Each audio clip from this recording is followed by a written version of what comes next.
આજે ભાઈ હું અને મારા ભાઈબંધ બે જણા પહોંચી જાય કે એપલના શોરૂમમાં, કારણ કે આપણે લેવાનો એપલ 15 પ્રો મેક્સ, અને સીધા ભાઈ કે અંદર ટ્રાયબના શોરૂમના અંદર જઈને સીધો ભાઈ આપણે જઈને ટાઇટેનિયમ ગ્રે કલરનો ફોન જોઈ લીધો. ત્યાં આગળ ભાઈ કે પડ્યો તો ડિસ્પ્લેમાં, તો ફોન જોયો, ફોન તો ભાઈ ચકાચક હતો, ભાઈ નેચર ભાવ જોયો તો ભાઈ 1,60,000. ભાઈ આપણે થોડા સાઈડમાં જતા રહ્યા હતી, અને ત્યાં આગળથી ભાઈ આગળ જઈને આપણે જોઈ લીધી ભાઈ કે આ લેપટોપ બેગ, કારણ કે આપણે લેપટોપ તૂટી ગયું હતું, એટલે ભાઈ કહે કે આવી લેપટોપ બેગ રાખશો તો તૂટે નહીં, અને આ ભાઈ કે નવું કોમ્પ્યુટર ભાઈ કે આની ડિસ્પ્લે જુઓ તો ભાઈ કે એક નંબર. અને ત્યાં આગળ બધી વાતચીત કરીને ભાઈ કે લેપટોપનું કહીને એમને વાત કરીને આપણે ભાઈ ત્યાંથી નીકળી પડ્યા સીધા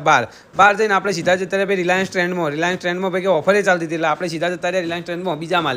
બીજા માલે જઈ અને ત્યાં આગળ ભાઈ કે થોડી કરી લીધી ભાઈ શોપિંગ કરીને ત્યાંથી ભાઈ કે કપડાં લઈને આપણે સીધા આવી ગયા પાછા નીચે આવીને ભાઈ કે કાઉન્ટર ઉપર કપડાં પેક કરાયા, ત્યાં આગળ બિલિંગ કરીને ભાઈ કાકા કન જ્યાં એમને માજુ બિલ આલ્યું, એમને કર્યો ઉપર સિક્કો કરીને ભાઈ કે તમે તમારે જો, એટલે અહીંથી આપણે સીધા ભાઈ ગેટ ખોલીને બહાર નીકળી ગયા. અને આરે ભાઈ કે અમે કે ટી શર્ટ અને ભાઈ કે આરીએ પેન્ટ બે વસ્તુ લાયા, ભાઈ કે એનો ભાવ જુઓ તો ભાઈ કે 2110 રૂપિયા લે. વિડીયો ગમે લાઈક કરજો અને ફોલો કર્યા વગર મત જાજો હો.